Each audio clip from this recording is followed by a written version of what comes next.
Each year, Microsoft Research hosts hundreds of influential speakers from around the world, including leading scientists, renowned experts in technology, book authors, and leading academics, and makes videos of these lectures freely available.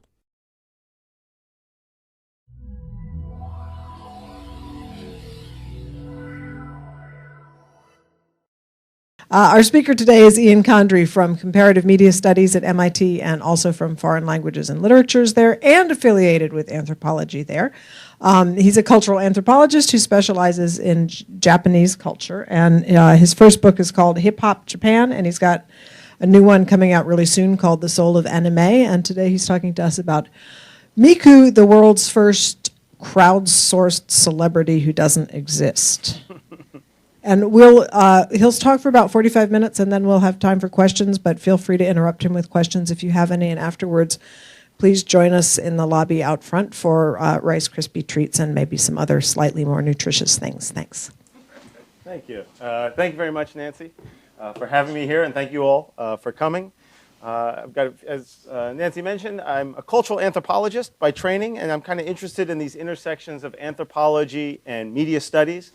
Thinking about some of the new directions that media studies is headed in, and focusing on Japanese popular culture, although I'm increasingly interested in these conversations between Japan and the US. In fact, all my research has been focused on how ideas and practices go global. So that was hip-hop in Japan was my first project, and I'll talk a little bit about the new book that's coming out in January.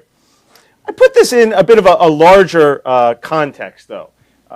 Sort of why I'm interested in popular culture and the ways ideas and practices move relates to what is clearly a crisis in global capitalism, a questioning of whether the corporate structures that are so powerful today and the government structures we have both domestically and internationally can really tackle the big problems that are out there: climate change, human rights, global poverty. On issue after issue, we keep hearing the excuse that, well, that's how capitalism is. We're not going to go to socialism. We're not going to go to communism. And yet we recognize that there are all these problems with the current construction of how our economies and politics are functioning today. So my interest is partly in trying to look at examples of popular culture and the ways that they might offer alternative modes of organization, different ways of thinking about value, of productivity, and perhaps offer us ideas about how participation need not only be checking a box on an election form, but participation more broadly in a different idea even of what politics stands for. Now, I'd like to say that a virtual idol from Japan is going to answer all these questions. She's not, but I think there may be some ideas we can take from it and hopefully start thinking about different possibilities for organization, for corporate models, for participation as it might relate to politics as well. Now, one of the things I'm interested in as an anthropologist is not only social media as a kind of category of technology, but the social in media. And to get at what I'm trying to talk about, what I mean by that, I think there's a big shift happening in media studies right now. It's not a universal shift, not everybody agrees with it, but there is a way I think we could think about the old ways of looking at media as content, right? This boundary between producer and fan, the idea that media is something that's packaged, broadcast, consumed. There are often these different technologies and things that go with it, objects that go with it. But it seems to me increasingly we've come to recognize that media can also be thought of as a platform. And platform is a word that's being thrown around a lot these days. I'm actually of the mind that we should use it broadly and widely and not worry so much, what do we mean by platform? What is and is not a platform? Instead, what I'm interested in is, if we think of media as a platform, how does it change the kinds of questions we ask about our relationship to media and to what media is and does? And it seems to me these are some of the ideas that emerge from thinking about media as a platform. It's a focus on participatory spaces, communities, and also a kind of crowdsourced production where the boundary between producer and consumer breaks down, and new kinds of objects and practices and ideas emerge around them. It seems to me that this sort of raises new possibilities for thinking about value. What is a network, right? When we think back 20 years, right? A network was ABC, CBS. You know, that's not what we think of as a network today. So too with value. Where do we look for value in something like Facebook, in our blogs, in our Twitter feeds? It's clearly a process of change that's underway, and it's still not clear what these new forms of exchange, what these new forms of relationships will offer. The example I would like to use to start thinking about this is this example of Hatsune Miku.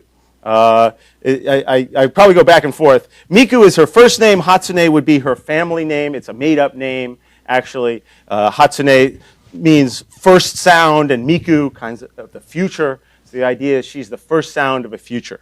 And this is what the product looks like. If you go to Amazon and try to buy Hatsune Miku, this is what you buy. And it's a bit of voice synthesizer software. Now, those of us who played with GarageBand, you know, you click on drums, you click on bass, you punch the piano keyboard here to give the notes that are going to be played. It's the same idea, only here you can type in the lyrics in Japanese. You can type in the lyrics and also adjust the sound of the voice in rather subtle ways. So this kind of virtual voice is called Vocaloid. The software was developed by Yamaha, but different companies have developed the bank of voices that actually make it, and the company that makes Miku herself is called Krypton Future Media. They're based in Sapporo, Japan, but there are other Vocaloids as well. There are even a couple boy Vocaloids. These are the two of the boy Vocaloids, but there's a variety of other ranges as well. These are some pictures of them. You can see there's even a cute little mini Hatsune Miku down there as well. And if you think you haven't heard any Vocaloids, odds are you might have heard the Vocaloid sound. If you've ever seen the Nyan Cat video, which is big among my students, certainly, that started out as a Miku song that was then transformed into another Vocaloid's voice and then gone viral. So Miku is introduced. The software goes back to about 2002, 2004. They start developing these things. But it's 2007 when Miku is released, and it really sounds pretty good. When they released the software as well, they also, the company, Krypton Future Media, it says somewhere here, is released this image of a cartoon character as well to go with it. It has some basic features. She's 16 years old. She's about 5'2". She weighs about 100 pounds. She likes idol pop and dance pop between 70 and 150 BPM and so on. So it has this little bit of information about her. But what's interesting is beyond that, there's no information about her. There's no comic book that goes with her. There's no anime animation that goes with her. There's no story. It's all left open. And so what happens is people start making music. They start making music, and they post it online at first. So Nico Nico Doga is the Japanese version of YouTube. It's basically the same as YouTube, except that when you watch a video and you add comments that then scroll across the screen as you're watching the video. It's a kind of layering of comments over top of the video. It's a kind of interesting metaphor, it seems to me, for social media as well, where you're not just watching that media content itself, you're interested in the commentary that goes with it. Right? I mean, it's sort of another example of the ways that even watching television is more of a platform for commentary as much as it is for consuming content. Now, over the years, so it's 2007, Miku was initially released. It's a pretty geeky thing to do at first. It doesn't move into the mainstream at all. People who are into music software, people who are into this sort of deep anime world are the ones who are attracted to this at first. But it builds momentum. First hundreds, then thousands, then tens of thousands of songs are posted online to the point that Japanese entertainment companies say, we want a part of this action. And so Sega invents a handheld video game for the PSP, the PlayStation Portable, as well as arcade games. The arcade game scene is actually still quite big in Japan, and it's quite a lot of money as well. And so the handheld version of the game looks something like this.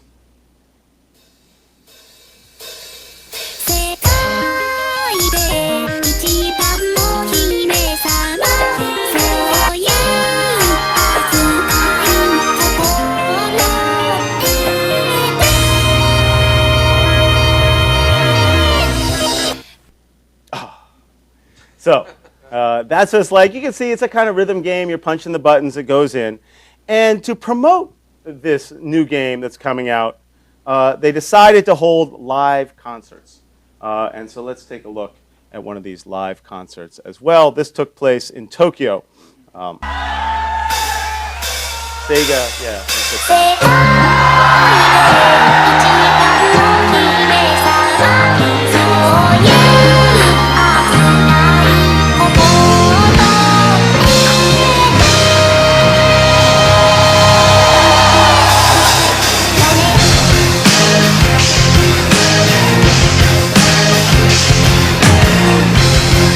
Singing, I'm the #1 princess, you better pay attention to me.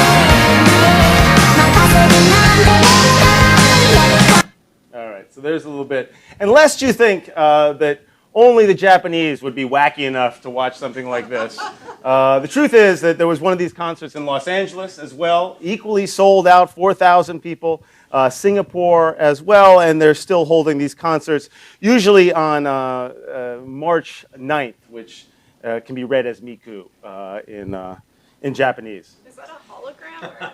Is it a hologram? Now, okay, so fair enough. What is this technology? We'll take a look at it right here. It's called a hologram, but it's not a hologram. All it is actually is a rear projection. So back here behind the stage, there are two of these large, bright projectors. And in front of the stage is a kind of slightly parabolic glass that is covered with a semi-reflective material. I've forgotten the name of the material right now. There's a few different versions of that material, Fusion. It depends on the brand.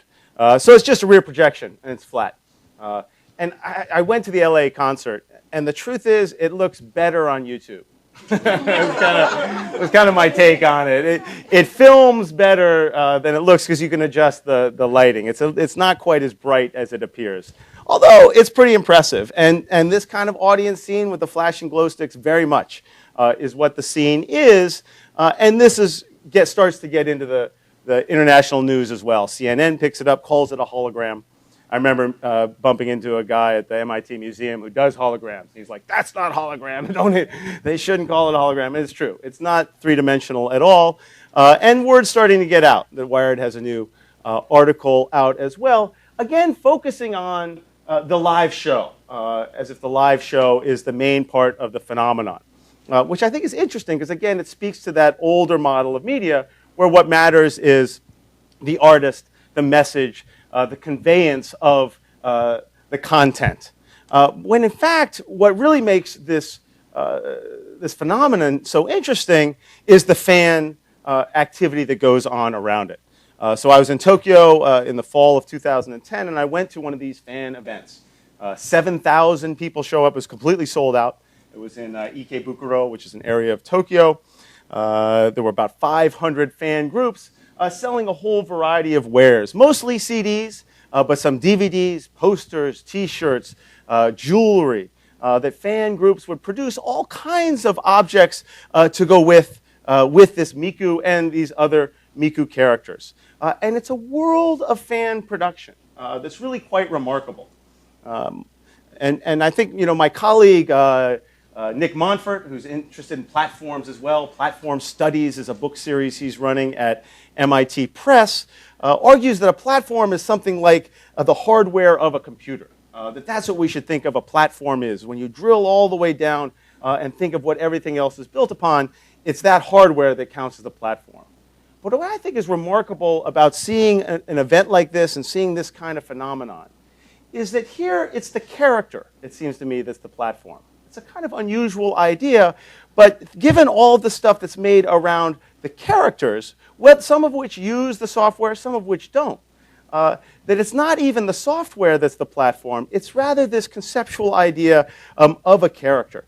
Because there are other ways that people can interact with the character. For example, there's this freeware for making 3D music videos.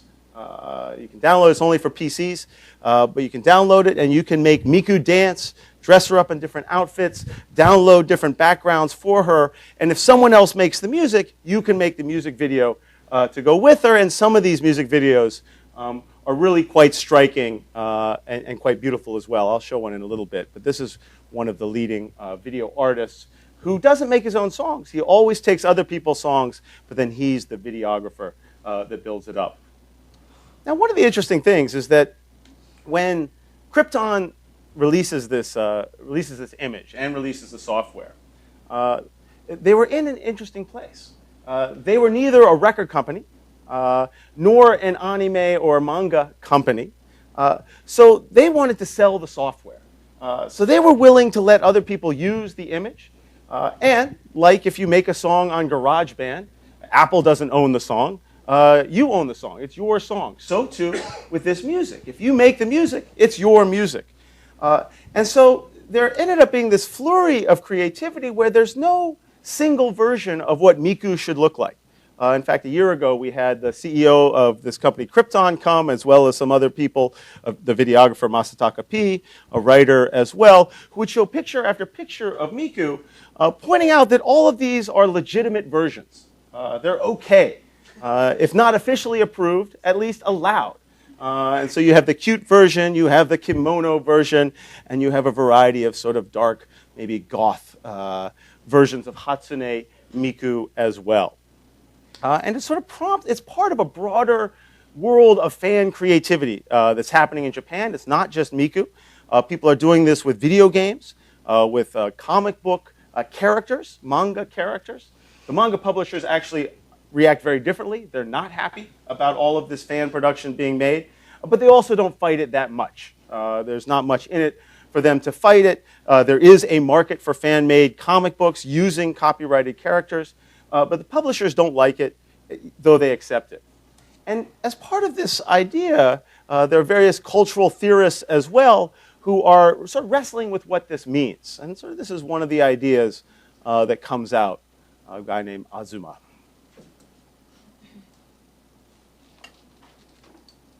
So this has been sort of one of the key words of this phenomenon is Niji Sosaku in Japanese, a kind of secondary creativity or derivative works. It's often translated as, I like secondary creativity better. But there's this idea that the original, the author, is not important. But I think what's interesting about this is that I disagree with Azuma. I think he's wrong about this. He's right in the sense that it doesn't matter what the original is. But he's wrong in the sense that the author no longer matters. And I think this is where we start to get into what makes the idea of a platform interesting. It's not as if this is all just a world of share and share alike. That in fact it matters who makes the song, who makes the video. And in this fan world, it's important that people get credit for that as well. So it's not as if everybody just makes it and it floats around in the world, but it is the case that now there's no longer a single company that controls at least the imagery of it. So for example, here's a new album that's out, and it's Hachioji P's album. Many of these producers of Miku songs put a P on the end of their name. It stands for producer. So Masataka P is a producer, and they're called Miku P, sometimes Miku producers. And again, you can see the imagery, but also sort of the importance of authorship as well. And so what this leads me to is an idea that we need a new notion of creativity, not as arising simply from a single author, but a kind of collaborative creativity that acknowledges the multiple modes of production that go into today's contemporary media worlds. And it seems to me that again, what is collaborative creativity? How do we define it? When do we know what's happening? I'm open on that. Maybe we need more focused definitions, but for now, what is interesting to me is the way it offers a chance to ask new kinds of questions about media. What exactly does collaboration mean? And I think collaboration, there's a big, we have people like Henry Jenkins and others talking about participatory culture. But collaboration is a little different than participation, it seems to me, in the sense that collaboration tends to be more disciplined. It means working together, but it also means sort of making something, right? That's why the creativity is part of it. It's a productive process. But collaboration also means working for the enemy, right? That you're adopting certain kinds of understandings of the world and reproducing them as well. That's not just a matter of participating in a fun kind of event and then it disappears. And this is sort of part of my argument in The Soul of Anime as well. This is the book that's coming out in January. And collaborative creativity is a big idea in this book, in part because as I looked at Japanese animation and tried to figure out what allowed it to go global in such a powerful way, in fact, 60% of the world's TV broadcast cartoons are Japanese in origin, turns out, which is kind of a remarkable number. How does that happen? The truth is, when I started the project, I said, okay, I'm going to figure this out. How did anime go global? I'm going to figure out the business success secret, and I'm going to make lots of money as a consultant. That was my big idea. But what I found out almost immediately was that nobody makes money on anime. And in fact, it's a losing proposition. It's way too much labor to make animation at least to get rich. People get a sustainable kind of business, but they tend not to get rich. And so how does anime go global? How does anime sustain itself? It's because of its connections with other industries, with manga, the comic books, which is a huge industry in Japan. It's a connection with the toy companies like Bandai that make figurines that can run from $5 to $5,000. It's a whole world of connection that also includes, importantly, the activities of fans. So that's the idea of collaborative creativity and mapping how value emerges from this circulatory flow. What also was very interesting to me about animation, and what drew me also to this Miku phenomenon, is the ways that characters also operate as a kind of platform within anime as well. And that there are these characters and worlds. What are some examples? Naruto, Bleach, for those of you who watch anime, you would know some of these One Piece, huge franchises that start as manga, comic books, get made into animation, and then get extended through all forms of merchandise, but also expanded upon through fan activities like making anime music videos, dressing up as a character, cosplay, making other kinds of fan-made works. And what's interesting is the way that these characters and worlds are not the platform alone, but the fact that people care about these characters and worlds seems to me the sort of missing factor that's often skipped over or glossed over when people talk about how these characters can operate as a platform. And so I think this kind of energy that people put into these characters is what I'm referring to. It's a kind of social energy. I refer to it as the soul of anime. It's not as if there's an essence to anime that I'm trying to unpack, but the idea that if you peel away the layers of animation, it's just drawn lines on a page. There's no actual person there. So to the extent that we see somebody there and feel something from these characters, it's because we're putting our emotion, we're putting our energy into those characters. And that, it seems to me, the characters plus the energy that fans put into them, that's the platform that toy companies and others build upon. And that this creativity works across categories of producers. That again, in a world in which we had record companies and record buyers, it was one thing. But now when things are more platform-oriented, this division between fans and producers doesn't work out quite the same way. And so that raises the question, how does it work? And you can see this in the labor in the studios as well. So I did field work in some of Tokyo anime studios, including Gonzo here. These are a director and an assistant producer. And I would go to these weekly script meetings where they would talk about how to develop a story around characters and a world that had already been created. And was sort of watching this being made and the ways people argued about characters and what their relationships would be that drew me to this idea that it's really about characters. It's really that and the world that they live in that becomes the platform that they build. Uh-oh, what happened here? My thing crashed. Let's see if this will come back up. Oh, that was easy. I wonder what happened. All right, it makes me nervous. But at least this is where the story came later. And that's what was kind of remarkable to me. In fact, I was at one of these script meetings, and there was another guy sitting in listening. He said, how does this story end? And the director said, well, we don't really know, actually. We're still figuring that out. And it doesn't really matter, actually. We're still in the middle of the story, so we're just trying to get the tensions between the characters going. And so this has a long history as well. Astro Boy was one of the first regular TV anime programs. It's ridiculous, again, to try to make animation on a weekly basis. They had to do it by radically limiting the number of frames they drew. It's kind of actually pretty crappy animation. It's not very good as far as animation goes. And yet the show was a huge success. And it was a huge success in part because people already cared about the character. There had been the manga had been around many years before the anime was made. And so by building on that already existing energy, the show, even with lousy animation, became a huge success.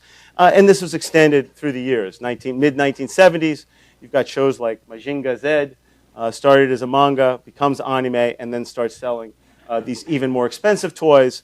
And a wide range of the most popular anime today are built on manga, extended through merchandise, and so on. So this leads me to my second point. The first point is platform is a way to think about things, and it raises different kinds of questions. A second point is that this kind of phenomenon challenges our understanding of value and the way value operates in an economic system, right? In our capitalist system. So if you go and you look up, well, what is the value of the anime industry in Japan? You'll often get some kind of graph like this. And this is sort of the sales of, this is the income from anime. It's about a $2 billion a year business. And this is by adding up the TV commercials, DVD sales, and theater box office. But what's remarkable, as I've suggested, is that although anime itself is a $2 billion a year industry, the merchandise is almost 10 times that amount. And so this is also true as the anime creators are trying to sometimes design original characters. It's with this in mind, that if it's manga characters everything's being built on, then the manga publishers get a lot of the money all the way down the line. So it helps explain why some of these anime producers try to create their own characters.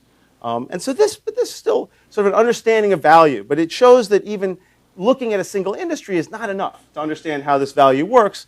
And there are other ways people are calculating the value of characters. So the Japanese government gave water trucks to Iraq as part of the coalition effort there.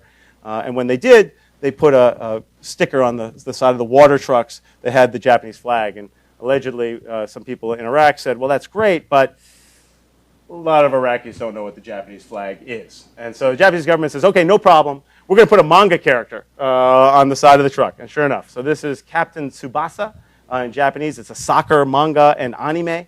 And he's known as Captain Majid in the Middle East. He's hugely popular. And then people say, oh, okay, we know it's Japan.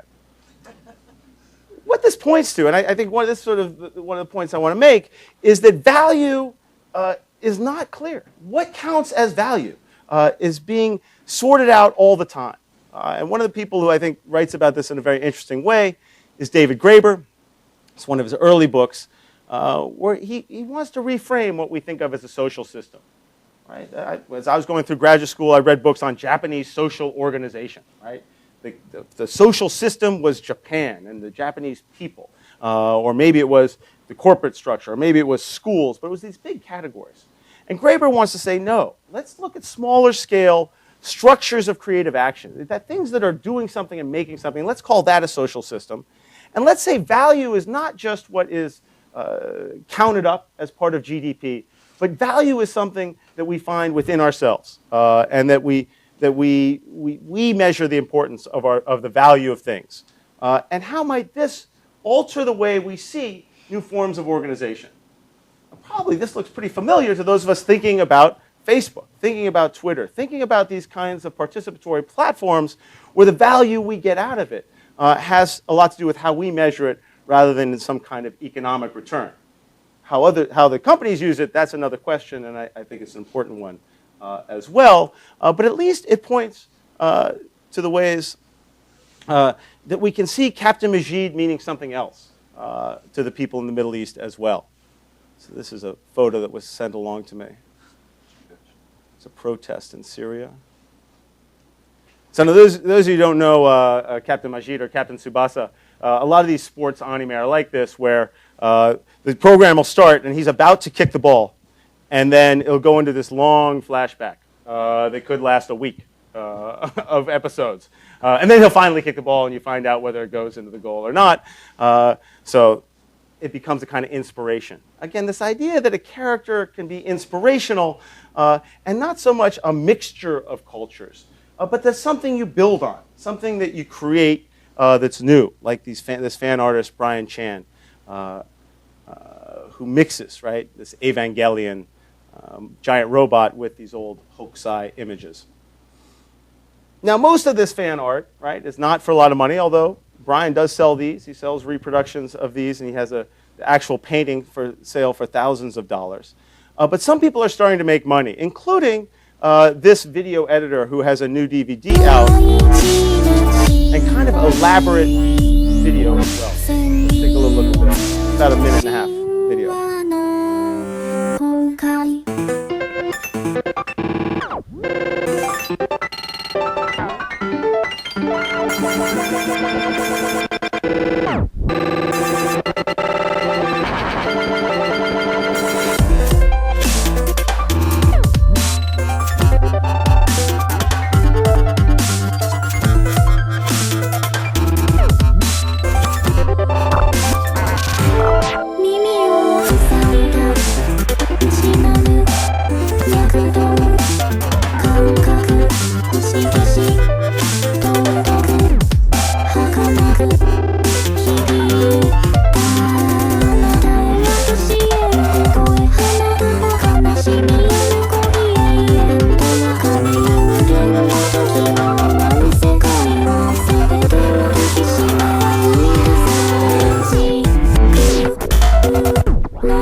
So there's a little sense.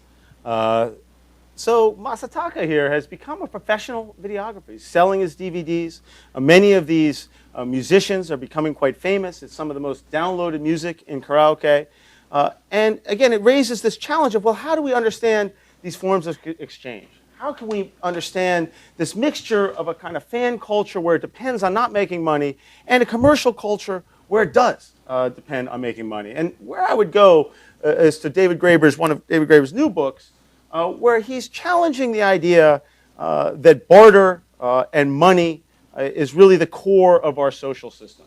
That he argues, in fact, that the basis of our social relations starts with communism. a kind of share and share alike principle. And one of the nice examples he gives of this is, imagine you're sitting in your cubicle and you say, oh, I don't have a pen. You say to your office mate there, can I borrow a pen? And imagine your office mate saying, sure, for $1. Right? How about $5 for this pen? You're going to need it. I'm going to give it to you for $5. It's outrageous. We would never act that way, okay? Because a lot of our life is actually governed by this notion that if you have something that we can share, then I should just share it to you. Asking directions, asking for the time. There are lots of things where we expect other people to give them to us without expecting any payback. And he says this was, in fact, probably the search for all these barter economies, which is the way economists start telling the story, has come up empty. There were never societies that existed on barter. Instead, what people did was share, and then they got into debt. And once the debt got crippling, that's when you see money appearing. That's sort of the thumbnail sketch of his book, but it's a kind of interesting argument. And he points out that there's a varieties of exchange that happen where only some of them are reciprocal exchange, right? Often, right, sharing a pencil. Some things we pay back and then the relationship is done. But in social life, these are actually very rare. Mostly we owe something to somebody else. And there are also situations where we pay up and don't expect anybody at the top to pay down to us. So it's a kind of interesting model for thinking about varieties of exchange. And what's interesting is that as Krypton has been struggling with an emerging economic world around their stuff, that they've started trying to wrestle with these multiple levels and kinds of exchange. Right? So now they say more about, well, of course the Miku illustration is copyrighted, but if you're not making much money on it, in fact, if you're not selling the stuff you make with Miku objects, you can use it, you can make goods out of it, you don't have to ask us for permission. However, if you're selling them, for example, at that fan convention I talked about, but you're only making enough money to support the workings of your group, then we want to know about it, but we're not going to charge you any money. And so there's an exchange back and forth.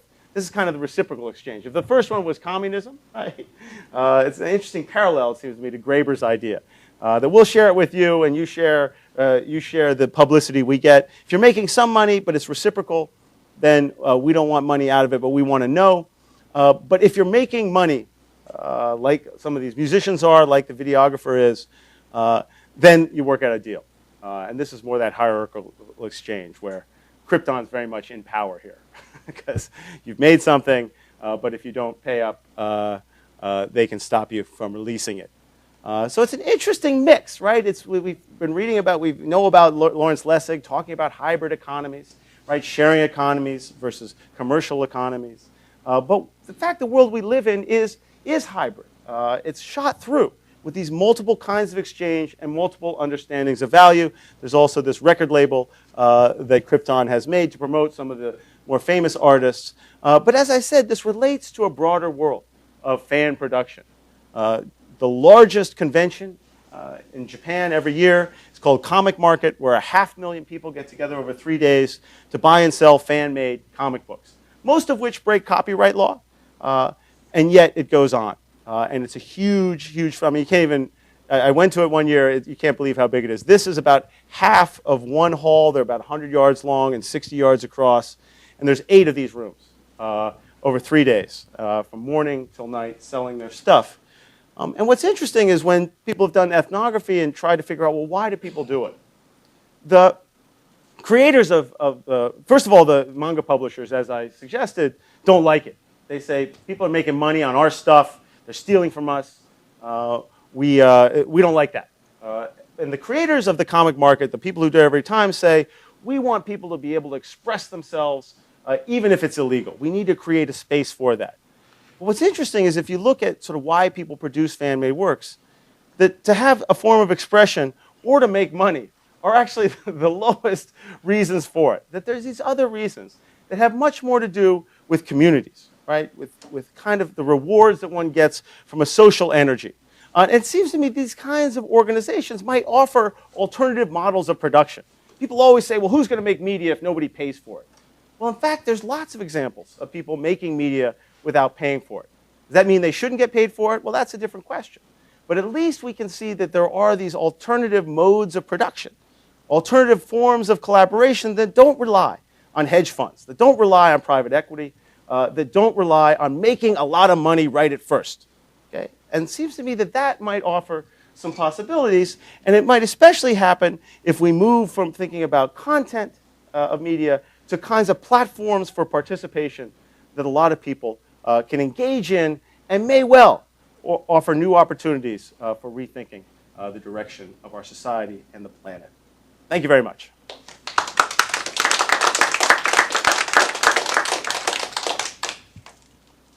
All right. Want to just take questions? I can take questions, comments, anybody. Please, you should introduce yourself too, though. I'm Satoru Miki from Sloan Fellows Program, MIT Sloan Fellows Program. I come from the movie industry. I just listened to his lecture, but my question is, at least in my understanding, there are no social activity in U.S. What is the reason, do you think? Around Miku, you mean? Yeah, such a social platform.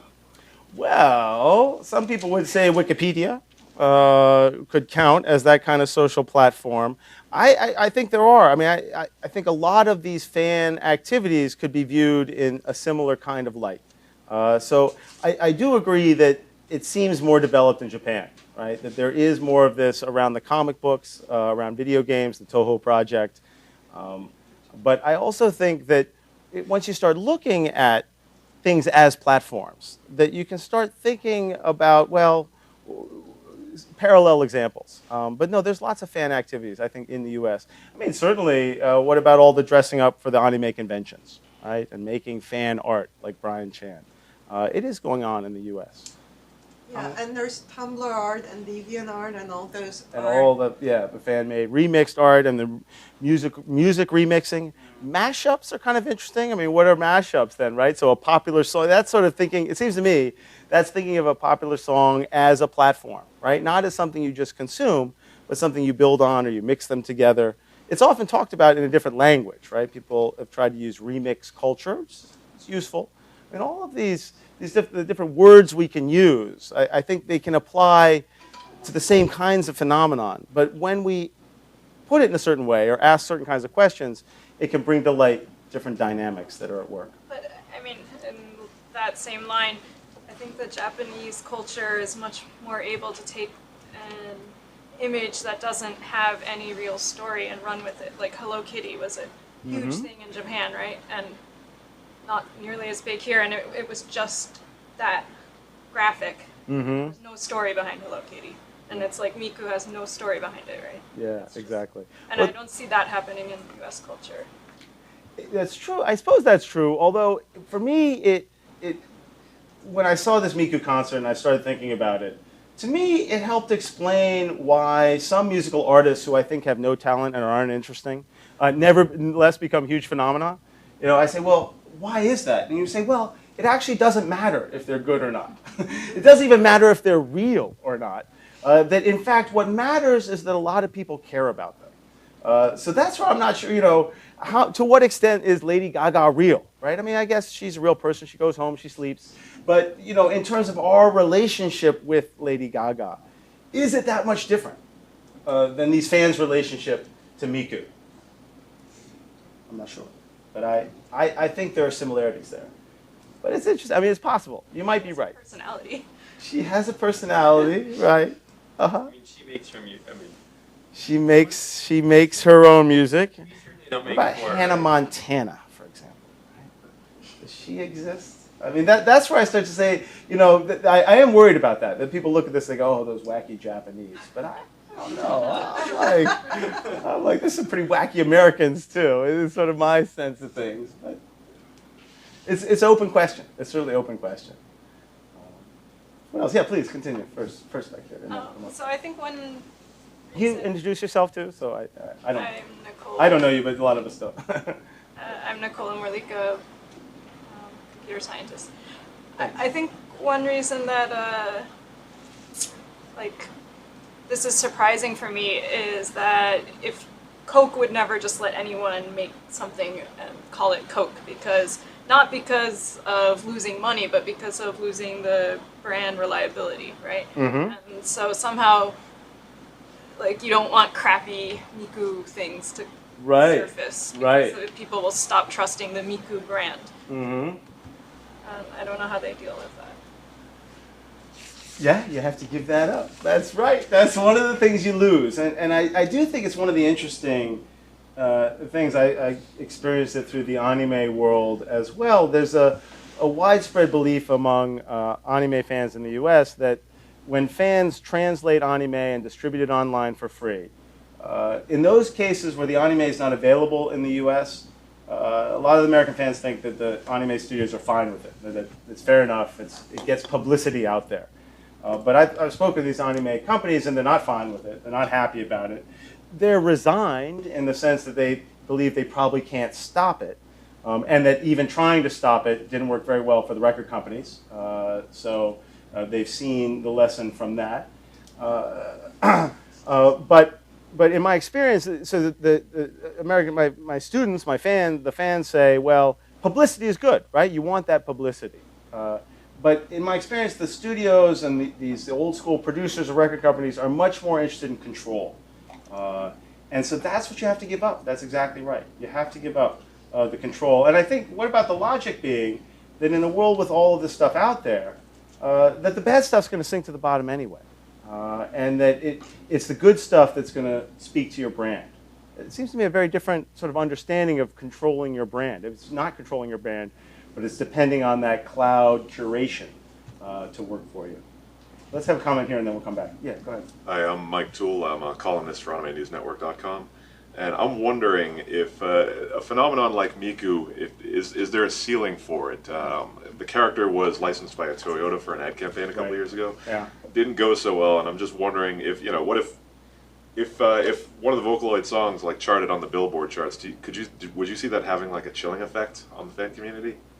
Yeah, it's an interesting question. It hasn't had a chilling effect in Japan. I guess that's the one data point that we can point to. There is quite a Miku community here in the U.S. When we had Krypton to MIT last year, 150 people showed up, and some dressed up as Miku, and people were coming out of the woodwork saying, I made this homemade software, I want to come demonstrate the sort of open source concert making software that I developed. And he shows up, he's 15 years old. Shows up with his dad. I was like, oh, hi, Mike, I didn't picture you this way. Okay, fair enough. So I don't, so would it have a chilling effect? There was a muff, I thought, at the Los Angeles concert, where just before the concert they did show a Toyota commercial, and people booed. That was a mistake. They could have had a little Toyota logo, would have worked much better, but they wanted to show that ad. And I do think it is risky, right? And Krypton recognizes how risky it is when some people are making money and others aren't. So we'll see. Do you have a comment back there first? Yeah, so first, I just want to say I'm dressed like Miku too. Since Yay! All right. Says whether I'm Miku or not, so I'll say I'm Miku today as well. But about the sort of platform, there's a similar sort of distinction between the Apple apps and the Android apps, where Apple allows third-party apps but need to authorize them. So it's not like an all or nothing like Android. Android allows just on basically any app to go on, and I guess they just don't care about crappy videos because it's not worth enforcing. There's just too much content to go over. But you suddenly have this sort of grayscale or range of enforcement. Yeah, I mean, you try to think of what sort of other examples of it. I do remember in the early days of after Napster and LimeWire and Kazaa that there were efforts to flood those peer-to-peer networks with garbage, right? And this was sort of one of the early strategies to say, well, you think you're downloading the new song, but in fact you're just downloading noise. But it didn't really work, actually. It's kind of interesting. And also YouTube is not ruined by all the crappy videos on YouTube. But you can't post pornography on YouTube. What's that? YouTube is monitored. You can't post pornography. That's right. And increasingly so, and increasingly commercialized, too. And so it'll be interesting to see how that goes. Yeah, it's true. I mean, I guess they also monitor. I guess you can't do pornography with this character either. What's that? I guess if somebody would post pornography with this character, they would block it. Well, they could. That's right. Well, I mean, maybe. I don't know. Yeah, it depends. Yes, Jing, what do you got? Yeah, well, I'm Ian's colleague at MIT. Every Jing Ryan, idol, every idol has a lifespan. Mm. Right? Well, the future of a virtual idol, can you, well, so is the lifespan concept applicable? What's the future of this? Yeah, I don't think she's going to grow up. I would say that. Although, I mean, because it's open, you can imagine, actually, people making a more adult Miku. I don't know. I mean, I'm talking about like idols, real life idols provide the materials yeah, for the saga to grow. But, right. But this, so the company probably has a plan to evolve, to see this character evolve. Yeah, well, what they would like to do is have more of the voices catch on, so that you have people singing duets, and then you need that software, you need more voice banks, and so that's what they've been trying to do. And there are some examples. In fact, the Miku, although is the biggest one, there are these other ones, and increasingly you see 2 and 3 voices in a single song. And so that's selling more of the software as well. Yeah, it's an interesting question. Well, it's exactly that. Like how much, I think one of the interesting things is that if you think about sort of a lot of the ways we analyze the success of media, if it's Hollywood, right? Hollywood producers say you need 3 things for a successful film. Story, story, story, right? And that it's about a great story that grabs you and has a great ending and grabs you at the beginning, right? That there's this focus on a story that is not unique to Hollywood, but Hollywood maybe pushes farther than most. For the comic book people, they say a character with a backstory, right? It's a character that you care about. For the video game folks, they often say a world you can immerse yourself in, right? But what's interesting is Miku has none of that, right? It's a character that has a look, but there's no backstory. There's no world that goes necessarily with Miku. There's no story. And when the CEO of Krypton comes, he says, yeah, that's right. We give you a blank page. That's what Miku is. It's a blank page for you to fill up however you want. And that's kind of exciting for a lot of people. Not for everyone. It actually takes a lot of work to make even a simple song. It takes a lot of work to make one of those videos as well. But for those, it offers endless possibilities. So I don't know. We'll see. There are cartoon characters that still don't grow up, and they're still pretty influential. I mean, does SpongeBob have to grow up? No, I don't think so. What else? Other comments, questions? Let's get Nancy first. So she was sort of presented as a almost blank canvas, right? Mm-hmm. It was a set of tools that you could make things with. Yep. And it seems like she was given meaning and success because fans made her into something. I'm wondering to what extent you think, and of course you can only speculate, but if somebody had said, we want to create a pop star, and they had sort of tried to seed the community with some backstory Miku things, and right. If there had been a backstory built for her, if there had been a top-down centralized effort to control this character from the start, do you think it could still have gone in the direction it had, or was it that blankness? Yeah, I mean, there's actually a kind of interesting. Normally, I'd say I could just guess, but in fact, we have some data with this, which is that in 1996, an artist management company called HoriPro invented this virtual idol, where they took an actual woman's voice, computerized it, took computer graphics, which were still being worked out in those days.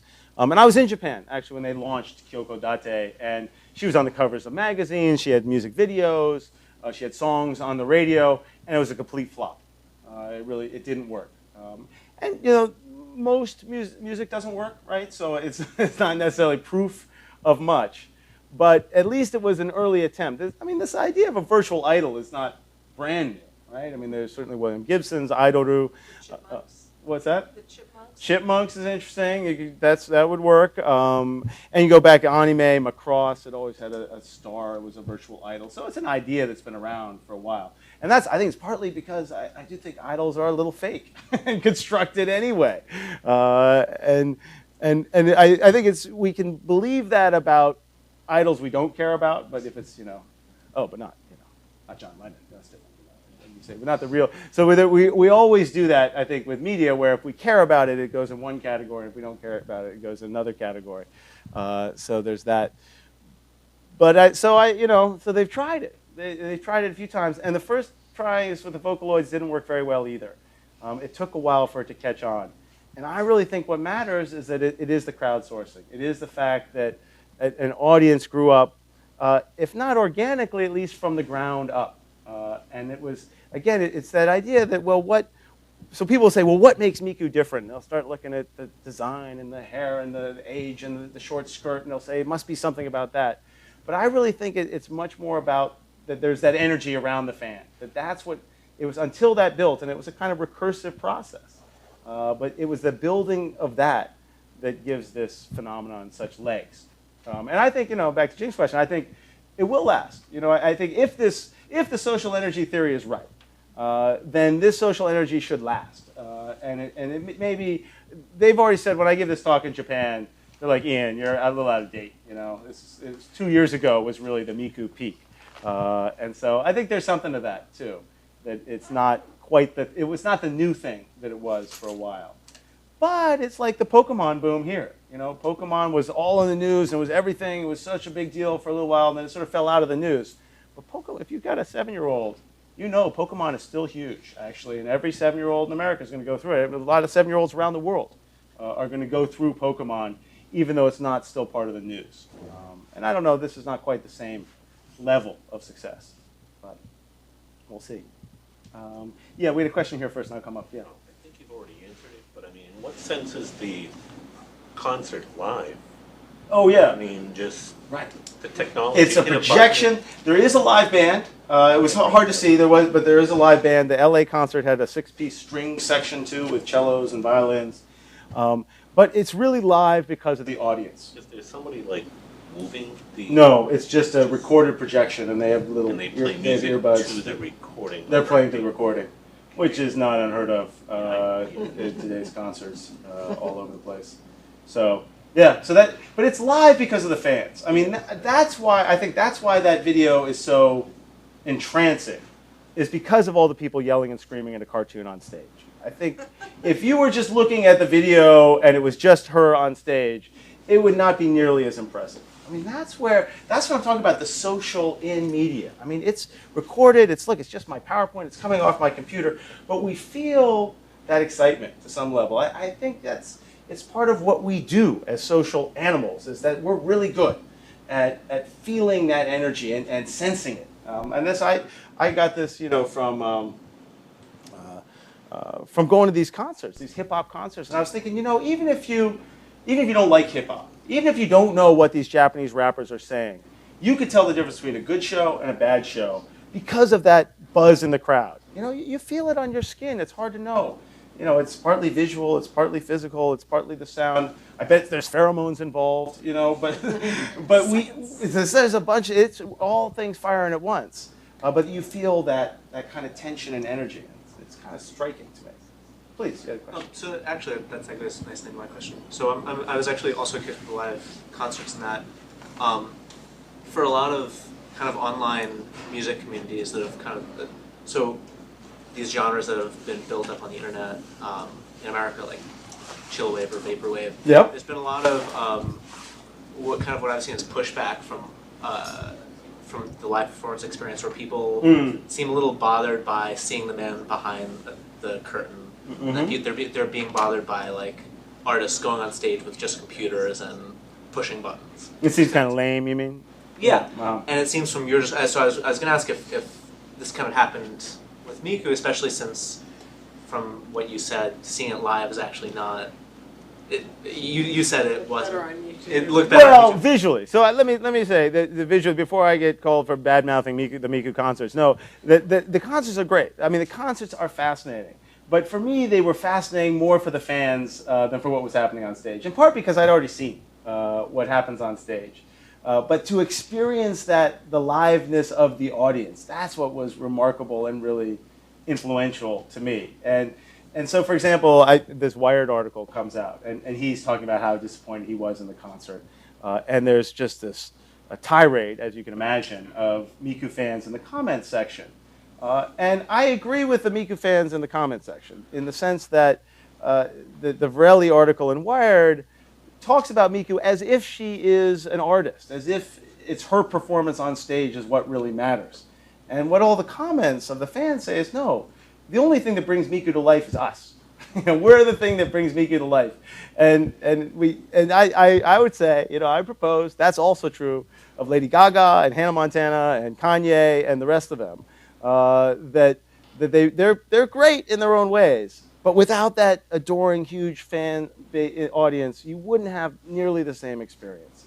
And so that's that's what's remarkable. So that for me, my response. I mean, I like the chill wave. I don't mind the electronica move and the indie dance music scene. I think it's great. I do miss the old days of. I still like to see live bands too. But I would the idea that it's not live. That's the part I disagree with, because the live, what we have come to recognize, the liveness of the fans really matters, and then that's the liveness. That's the liveness of a club scene, it seems to me, and that's what's exciting about it. Okay, probably we got time for the last question. Probably go ahead. Okay, Yeah. thank you.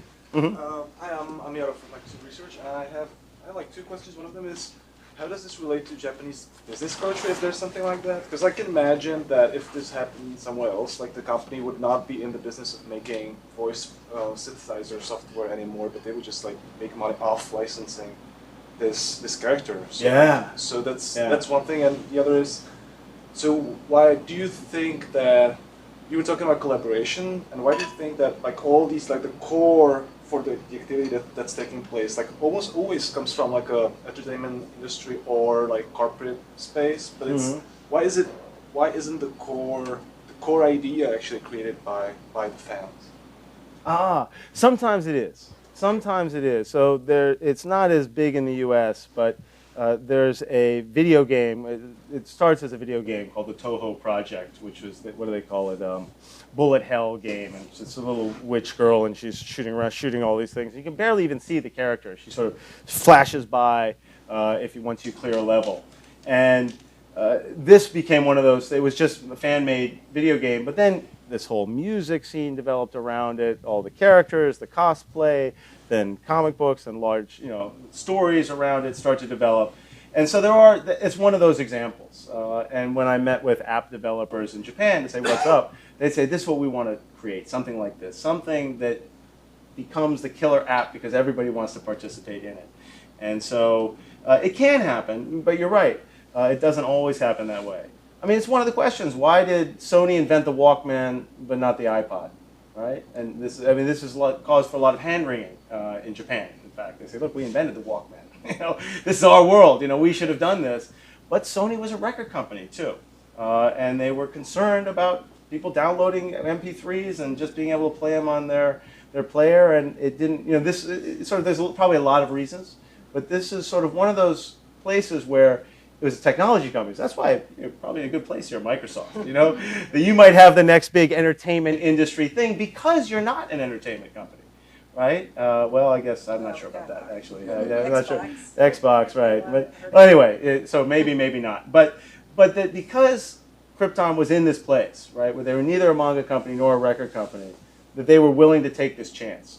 And, it doesn't fit into Japanese business culture any more than here. I mean, people in Japan would have said he's crazy. And it's like people say Wikipedia is crazy for not taking advertising. The people estimated, $100 million they could probably get from advertising. They've held off. We're going to put up with the pledge tries. But, but they're not doing it, right? So that's the thing. I mean, that's the thing where business is actually, I think, more complex than it's normally represented as. And that, in fact, there's a lot more of this sort of fluidity and murkiness of value than we get from all the data figures that, gross domestic product and income and quarterly reports seem to imply. So when Krypton guy comes here, that's the student said, this guy gets it. It's a future that's open source, and that's exciting. So we'll see. We'll see where it goes. I'm not sure myself. All right, let's leave it there, and please join us outside for treats. Thank you very much. Thanks a lot.